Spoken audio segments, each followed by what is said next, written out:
This is the first lecture now that we've cast Maxwell's equations into matrix form on the Yee grid, this is the first lecture where we can pull this together now and model something. In this case, we're going to be calculating the modes in arbitrary waveguides or transmission lines. The examples I'm going to be using in here are dielectric waveguides, but they could be metallic rectangular waveguides or microstrip transmission lines or just about anything. This is not a method that we are going to implement in class. However, all the information you need to implement it is here. You could certainly do it as a project, but the point is all the information is here. So before we begin, we need to actually understand a little bit about waveguides and modes in waveguides. From there, we're going to derive a fully rigorous analysis of waveguides. It's rather computationally intense, so if you're on a moderately sized computer, there will be a limitation how large a waveguide you can model. But these days, most computers, you can model about any waveguide there is without any problems. Then we're going to step through some approximations where we can sort of do the rigorous full vector waveguide analysis. Can't call it rigorous anymore. We're going to make some approximations, but it's going to make our formulation analysis a lot simpler, computationally more efficient, and we're going to get just about the same answer. And we'll call that quasi-vectorial analysis. Then we're going to move on to a slab waveguide. It's a very simple geometry, but useful for a lot of things, and you'll see more of that next semester if you take the follow-on class. Then I just want to touch on some simple implementation details in MATLAB. So our first subject is electromagnetic waveguides.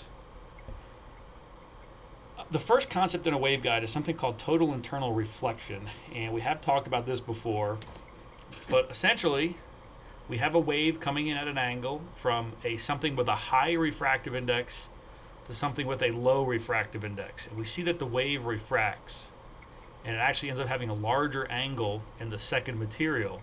So it makes sense then, as we come in at a larger and larger angle, that the refracted wave is going to come closer and closer and closer to being parallel to the interface. Right when that is parallel, in fact, the incoming wave would be along this red dashed line. We call that the critical angle. So in fact, any angles greater than that will completely reflect. Nothing will transmit because we're past the critical angle. And so that's what's illustrated over here. We're coming in at an angle greater than the critical angle, and it completely reflects. From previous lectures, you will know that there will be a little bit of a field out here, but it's evanescent and decays very quickly.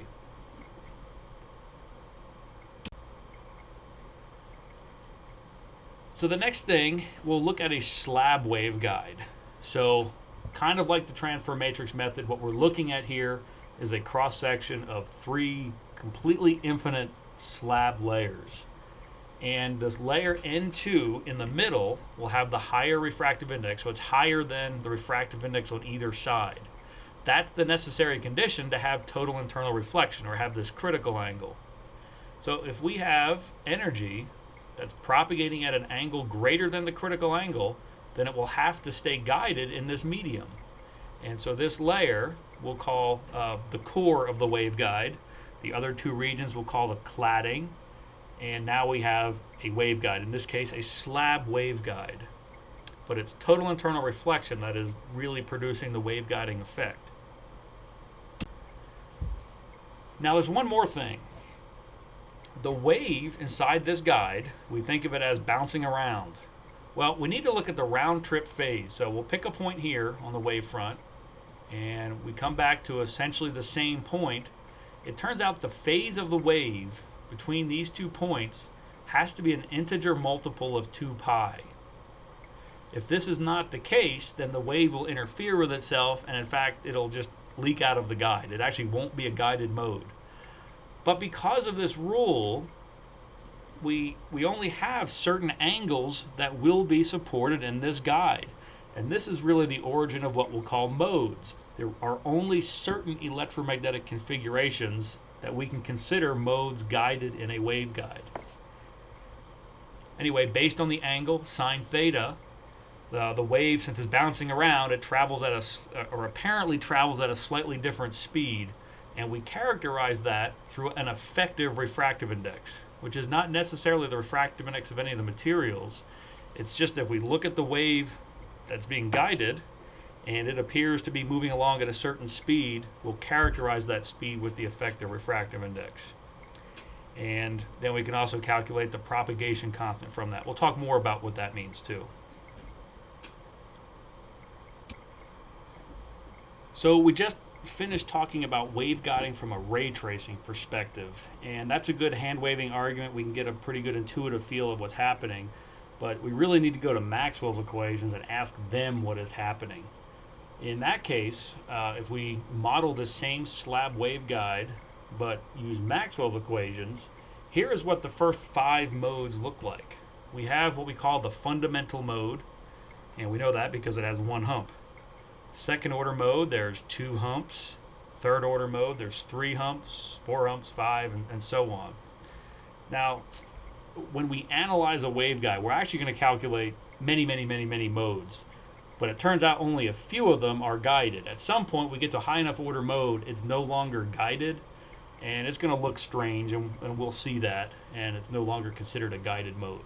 But these are what the modes actually look like. This is a rigorous solution, and in fact, you can use this to benchmark your codes if you ever write a waveguide analyzer. So the core here is 3 wavelengths wide, 3 free space wavelengths wide.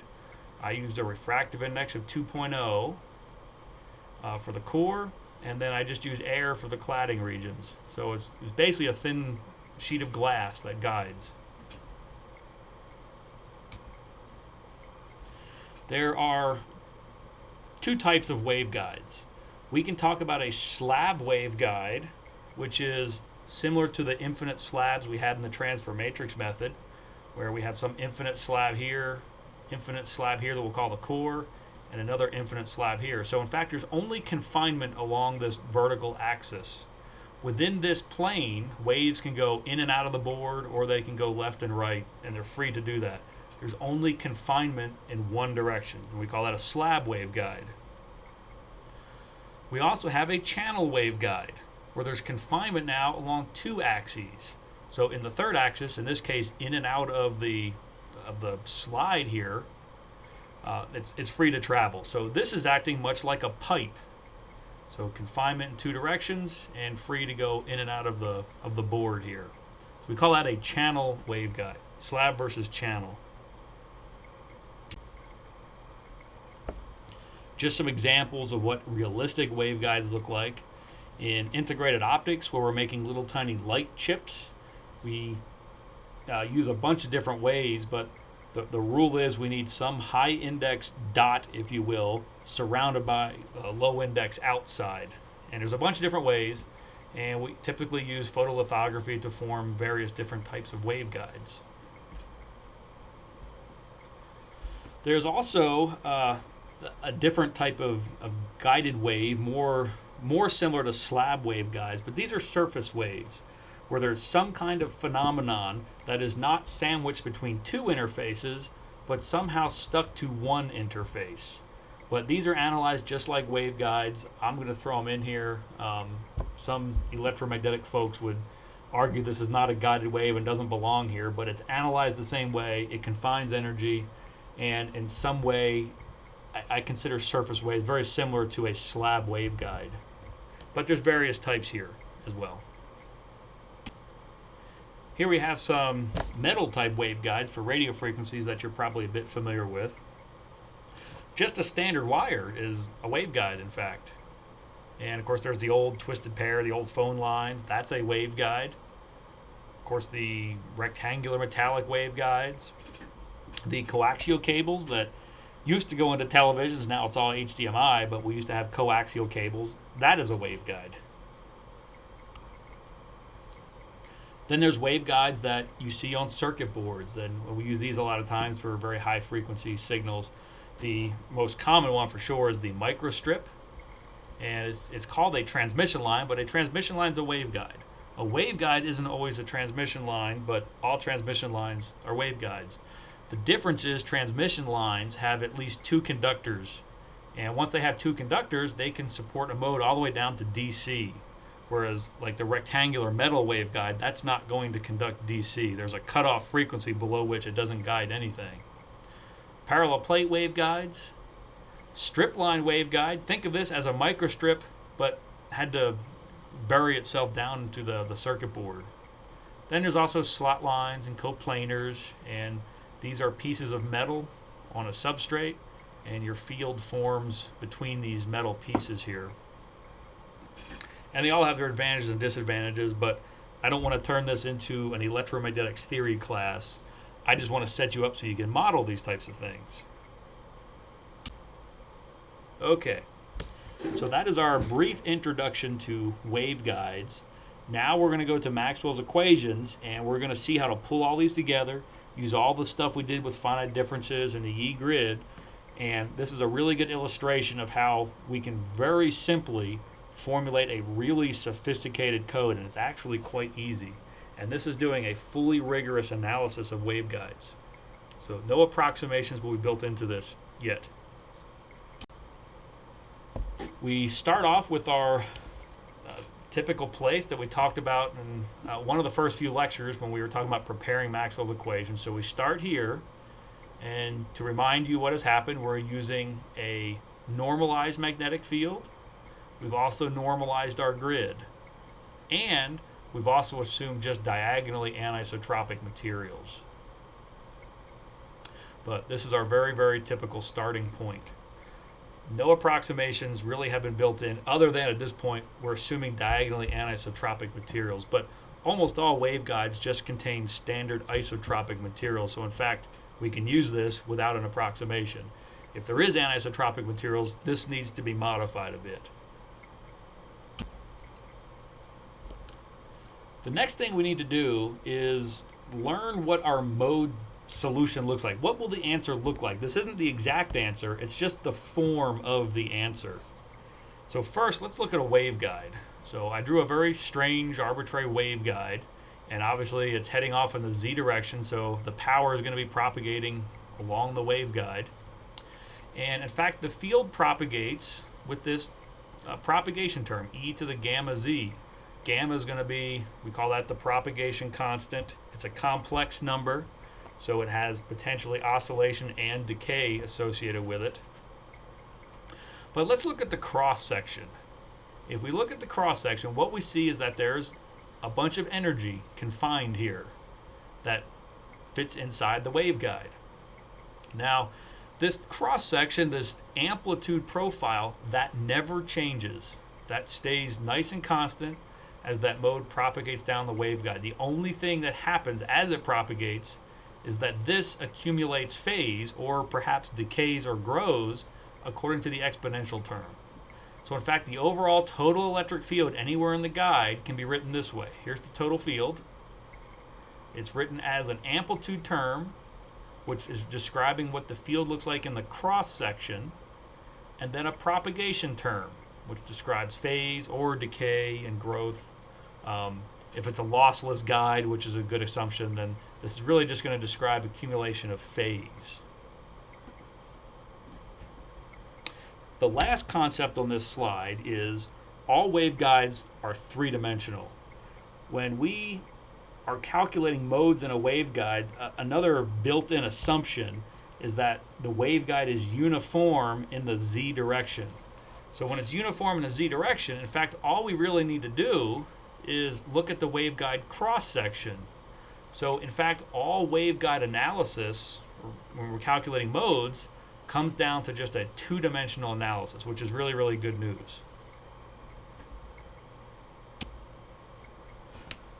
Okay, so we're going to go grab the first of our Maxwell's equations. So it's one of the equations that came out of the curl of E equation. And now we have the form of our solution.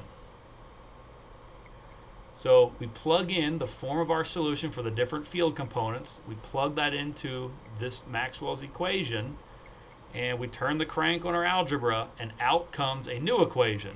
It no longer contains E and H, it contains A and B. Remember, those are the amplitudes. We still don't know what they are, and we're going to calculate those, but we just have A and B, the amplitudes, and our Z derivative has dropped out, and become gamma over k naught. Now that happened because we know what the field's doing in the z direction. It's just accumulating phase. So that derivative is replaced with gamma over k naught. Remember, gamma is that complex propagation constant. So lessons learned from the last slide is that our final equation was the same as Maxwell's equation with these following differences. All the e's are replaced with a's. All the h's are replaced with b's. And all of our derivatives in the z direction are replaced with a gamma over k naught. And we're going to call this a normalized propagation constant. So given this, we can go to all 6 Maxwell's equations and do those change of variables. And here's our final set of 6 equations.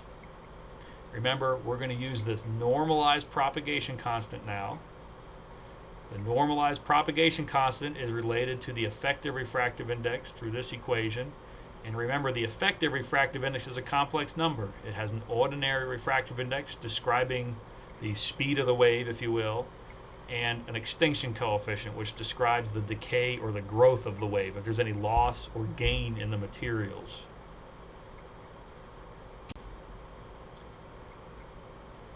So here's a great slide, and here are the 6 equations that we had on the previous slide. Given everything we know about how we're implementing the finite difference method and how we use the Yee grid and express the fields on the Yee grid and derive the finite difference approximations, etc., we can jump immediately from these differential equations to those differential equations now in matrix form. Each of these lowercase letters are column vectors. So for example, the one that I'm circling now, a sub z, this is a column vector containing the AZ component at every point throughout this 2-dimensional grid, which is the cross-section of our waveguide. A sub y is the y component, a sub z is the z component. And the same for bx, by, and bz. Those are the amplitudes of the magnetic fields now. We recognize our derivative operators. These are banded matrices. So this is going to perform a first-order derivative in the y direction of the a sub z component. Our mu sub xx, hopefully we'll recognize, is going to be a diagonal matrix. A diagonal, but it'll be a square matrix, and multiplying this column vector. So we jump immediately. We actually don't have to touch any finite differences. They're hiding behind the curtain, if you will. We're going to write this function that calculates those banded matrices. So you just tell it the size of the grid and the resolution. It calculates those matrices. It's very easy to diagonalize your materials arrays, and so we can immediately build those equations. Now for waveguide analysis, all the energy is trapped in the middle of the grid. So by the time we get to the edge, the fields should be very, very close to 0. So this is a great place to use our Dirichlet boundary conditions. And in fact, that's the boundary condition built into these derivatives. It's not the only possibility, but it's the one that we're going to use here. Now this theme comes up very frequently in computational electromagnetics. We expand Maxwell's equations into the 6 component equations. We jump to matrix form. We solve now for the longitudinal components. We substitute that back into the remaining 4, put that in matrix form. That came up in transfer matrix method. It's going to come up here. It'll come up again in rigorous coupled wave analysis. It'll come up again in method of lines. So it's a very common manipulation. So we have our 6 matrix equations. We're going to solve the 3rd and the 6th for the longitudinal components, BZ and AZ. Then we're going to take this BZ term, this expression for BZ, and eliminate BZ in these 2 equations. We're going to take this expression for AZ and plug that in up here to eliminate AZ from those equations. So here's where we do that. Now we're left with 4 equations. Here's our 4 equations. They no longer contain AZ or BZ. They're only containing the transverse field components, so EX, EY, HX, and HY, which in fact we're expressing as AX and AY, BX and BY.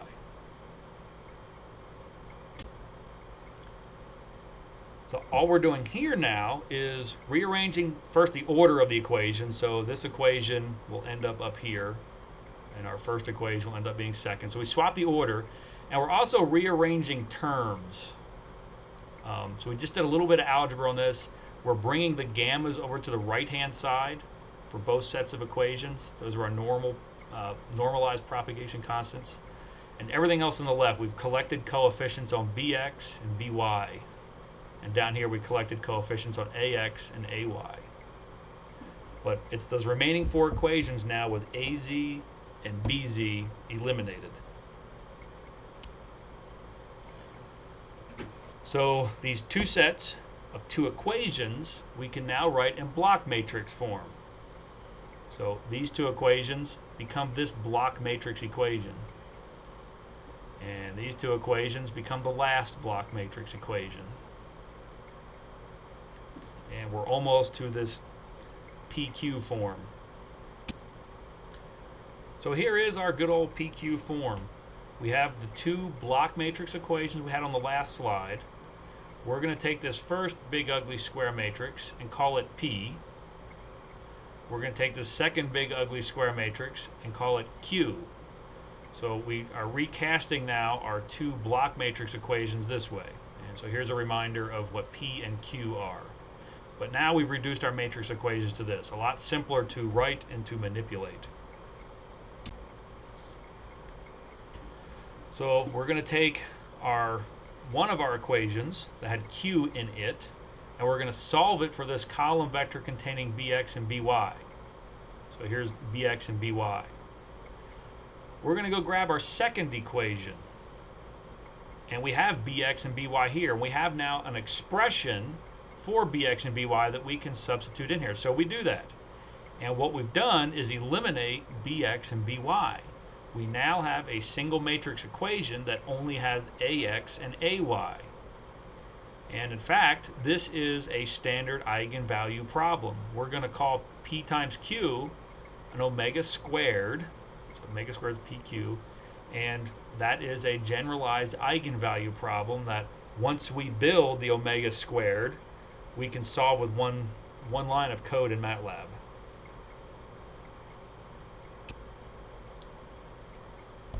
So here's a little bit of an aside. Here's how you would make an optical waveguide, a rib waveguide. We start off with a silica substrate. So in practice, this is going to be a circular plate of glass. Kind of looks like a little frisbee, but it's perfectly flat. And I'm just showing a little piece of it here. You put it on what's called a spinner, and it spins at several thousand RPMs, and you pour, actually I'm sorry, that's another step. So we have this substrate. We're going to grow a layer of something with a high dielectric constant, or high refractive index. Now here's where we put it on a spinner, and it spins at several thousand RPM, and we pour something on it that pours like pancake syrup that we call a photoresist. And it's spinning so that it spreads itself out evenly over the spinning wafer, we call it. Then we do a process where we put a mask over this that will shadow certain regions. So let's say it shadows the center region, and we expose it to light. Now suddenly where the light did not get absorbed, the resist will wash away in a developer solution. So we develop it, and we're left with a standing portion of our resist. Then we etch it, which bombards this with high-speed ions that etch away the material. But in the center, it's being protected by the photoresist. So we etch until our resist is maybe almost gone. So we've etched out here and etched over here, but we have not etched here because it was protected by the resist. Well, then we can dissolve away all of the resist, and we're left with what we call a rib waveguide. So it's just the fact that these are our techniques for making things at the optical scale. This is the micro scale, and we use lithography, and that is really what dictates the geometries of the waveguides. We'd like to do more, but we're a little bit restricted on what can be done, or at least what can be done cheaply. So we throw that waveguide into our model, and here's the modes that come out of the rib waveguide. And these are fully rigorous models. And what we can see is that we have a fundamental mode. And so here's our fundamental mode, It has the highest effective refractive index. Our next order mode looks very much the same, but notice how this is polarized. Almost completely linearly polarized left and right. Now this is almost completely linear polarized up and down. We look at our next order modes. It's obviously some kind of second order mode because it has two humps. But this one is, for the most part, linearly polarized left to right. You can start to see a little bit of tilt here. And this is mostly polarized up and down, although you can see a little bit of tilt in the fields here where they're not purely up and down. That's going to come up again later when we talk about quasi-vectorial analysis. So here's some final notes. For channel waveguides, energy is confined along two axes and free to propagate in the third. Modes in channel waveguides always contain all 6 field components: Ex, Ey, Ez, Hx, Hy, Ez. There's no way to justify canceling any of those terms to exactly 0. Now, having seen the modes on the last slide, how linearly polarized they are, we can see that there are some field components that are going to be extremely small. And in fact, it becomes a good approximation to set those to 0, but it does require we have some a priori knowledge that they will be close to 0. So the conclusion is, and in all texts they just present TE and TM modes and waveguides, and channel waveguides, they don't exist. There is no such thing. However, they are very good approximations. So what we're going to do is, rather than call them TE and TM, we're going to call them quasi-TE and quasi-TM, just to remind us it's an approximation, it's not a real physical thing. Channel waveguides don't support TE and TM modes. They only support what we call hybrid modes, which really just mean they have all 6 field components. So with the lesson that it is a good approximation to cancel some of the field components, how does this reduce our matrix equations? How much speed improvement do we get? What difference in the answers are there? So let's go back to our original eigenvalue problem where we had an omega squared, and I've repeated that here.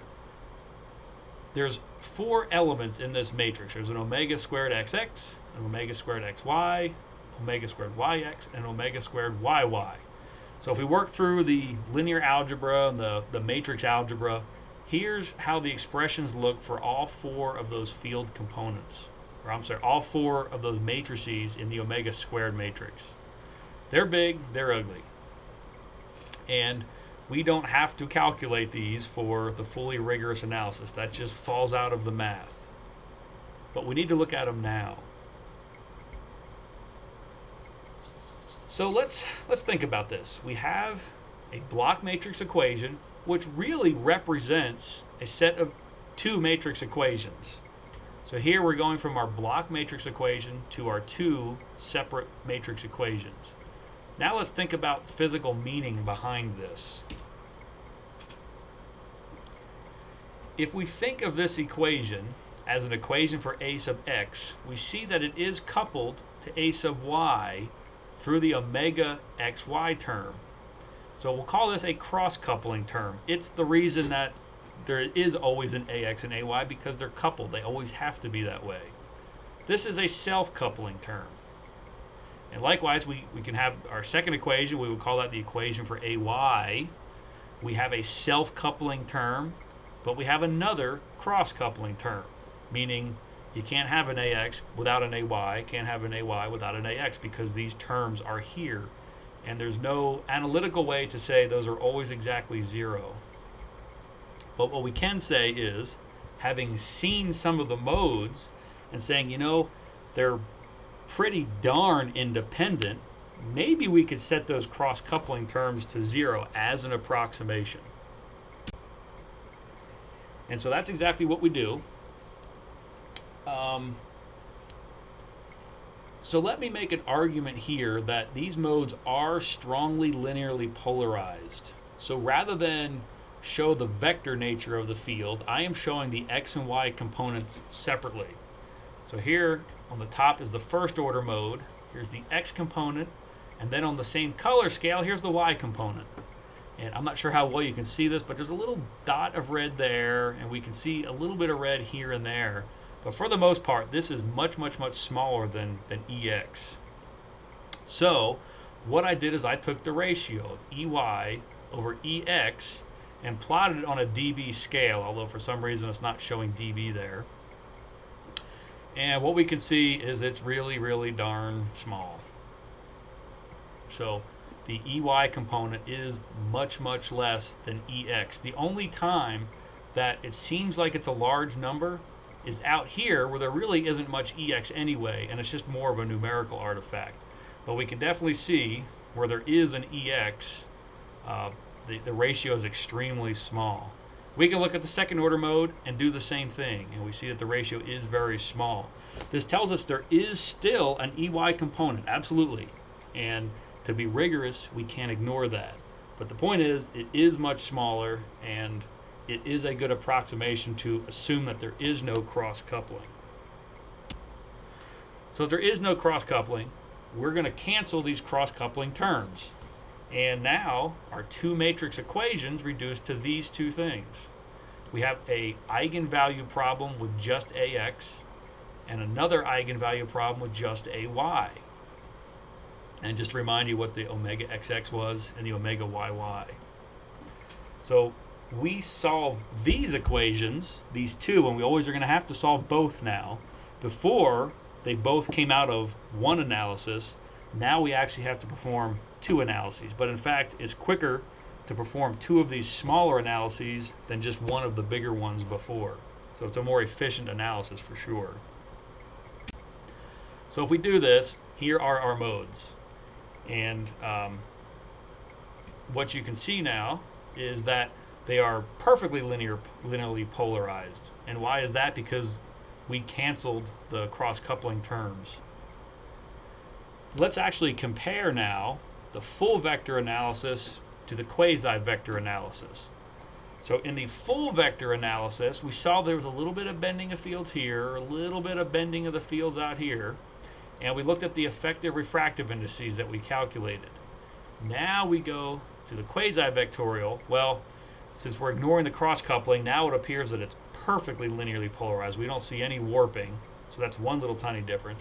But let's look at the effective refractive indices. This first one looks the same, second one looks the same, third one looks the same, and finally at this fourth order term, we see a little bit of a difference. And in fact, the higher order the mode, the more significant the cross-coupling, the more important it is to consider. And so that approximation tends to break down. However, fortunately, most waveguides, we really just want to be single mode, only support a single mode. And it's a really good approximation for that first order mode, for sure. So in this case, we did a full vector analysis. It took 12 seconds for a given grid resolution, lambda over 30. Quasi, remember we're running two simulations now, so they each took 3.5 seconds, overall 7 seconds. So we almost halved our run time, and the answers we got are so close to the original that it's really hard to justify even doing the full vector analysis. Unless there's something we know that we have to account for that we know won't come out in a quasi-vectorial analysis. It almost doesn't even make sense to do that. So I want to leave you with this. Quasi-vectorial analysis is an approximation. TE and TM modes do not exist in channel waveguides. So we're going to call them in this class quasi-TE and quasi-TM. But hopefully in these slides I have justified that it is a very good approximation. This is one of the things when I was taking electromagnetics drove me absolutely crazy, and I didn't understand it. And every time I asked the question, in hindsight now I know it's because the professor didn't understand it either, because all the textbooks just say, here's a waveguide, we're going to solve for the TM mode, and these field components are 0. And it's never justified why those are 0. And the answer is there is no justification. It has to come from a priori knowledge. We calculate the modes and see that they are very close to 0. But it is an approximation. But the textbooks don't present it as an approximation. They present it, this is the TE and this is the TM mode.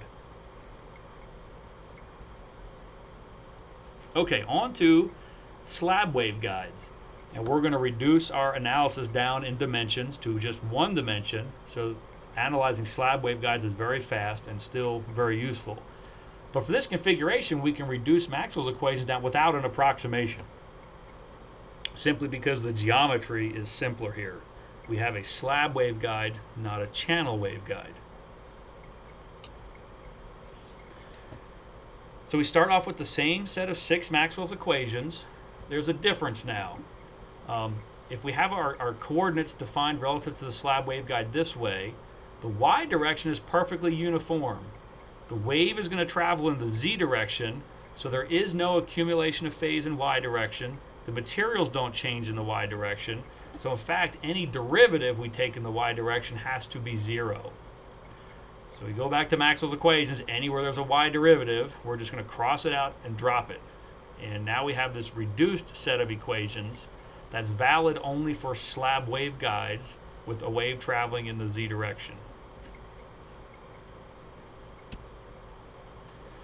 What we see from those remaining 6 equations is they've actually decoupled into 2 independent sets of equations.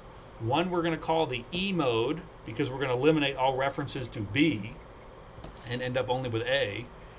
And the other one we're going to call the H mode, because we're going to eliminate all references to A and only have a B left in there.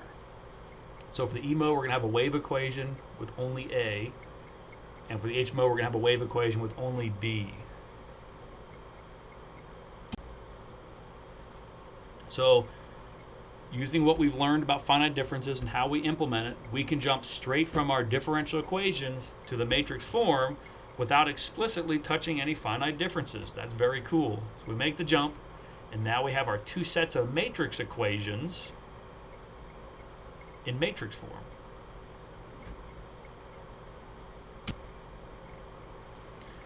So from these 2 sets of 3 equations, we can derive a wave equation. So what we'll do, we'll take our first set of 3 equations, look at the last 2 and solve them for the bx and bz components.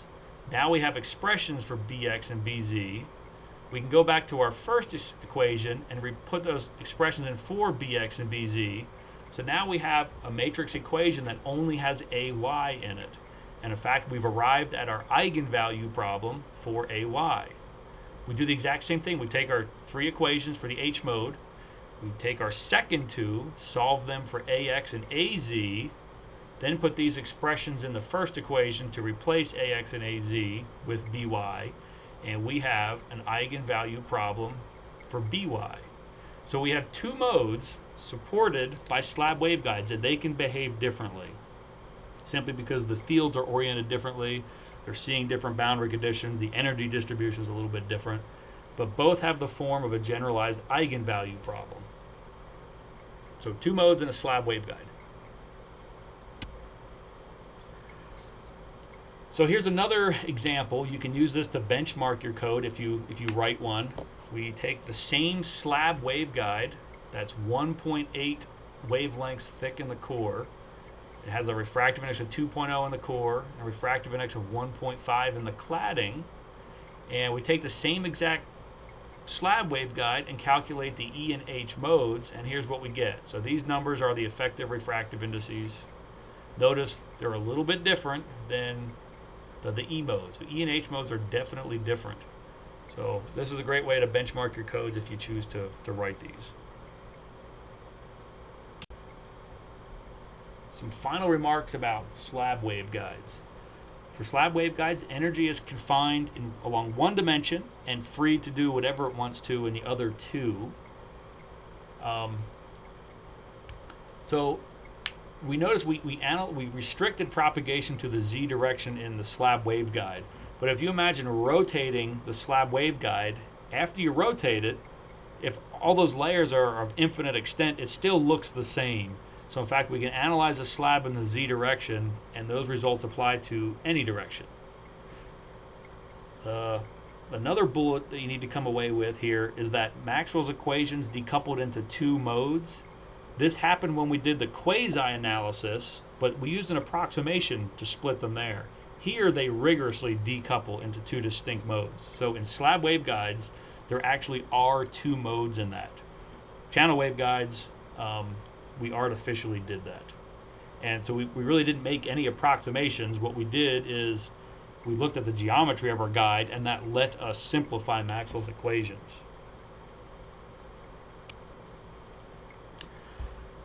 So we're going to end this now with some final notes on implementation that I think you'll find helpful. The first is how we're going to set up our grid. So we're going to have a grid in memory, and here's the edges of the grid outlined in black. We're going to build our waveguide, whatever that might look like, in the middle of that grid. But what we need to do is put some space between our waveguide and the edge of the grid.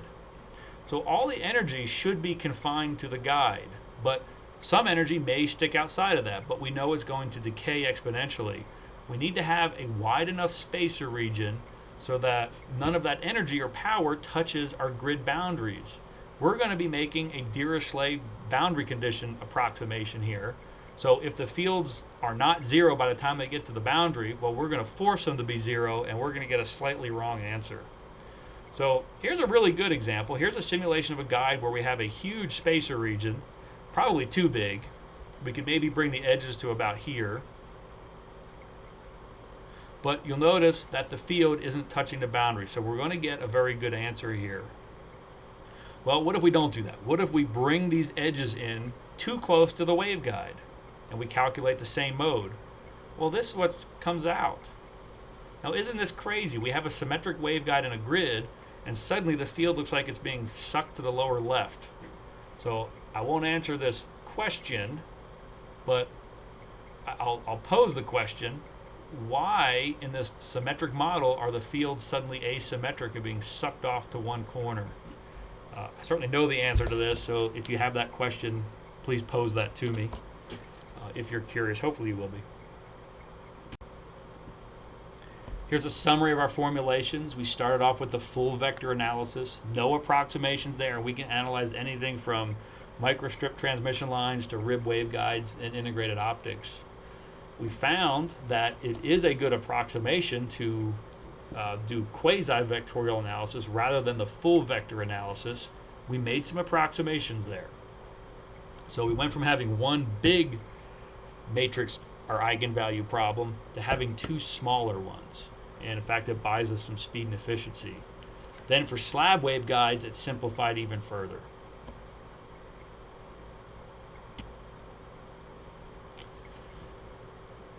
So waveguide analysis, we use finite differences and matrices and linear algebra to construct these eigenvalue problems, and then we solve it in one line of code in MATLAB with eig.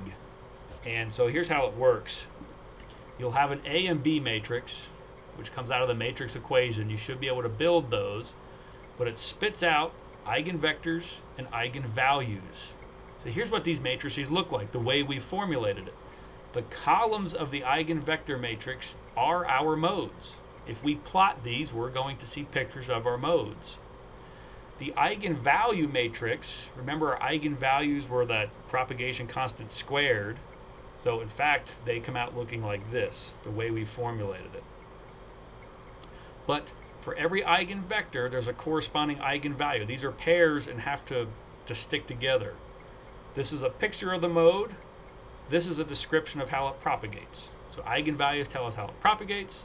The eigenvectors tell us what that envelope looks like.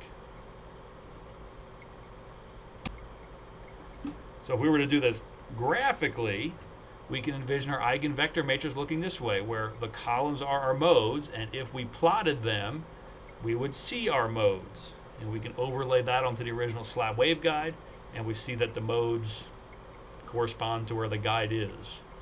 So when we calculate an eigenvector matrix, think of the columns being this way. Now, you're probably going to have hundreds of columns. I'm only showing 5 here, but it illustrates the concept.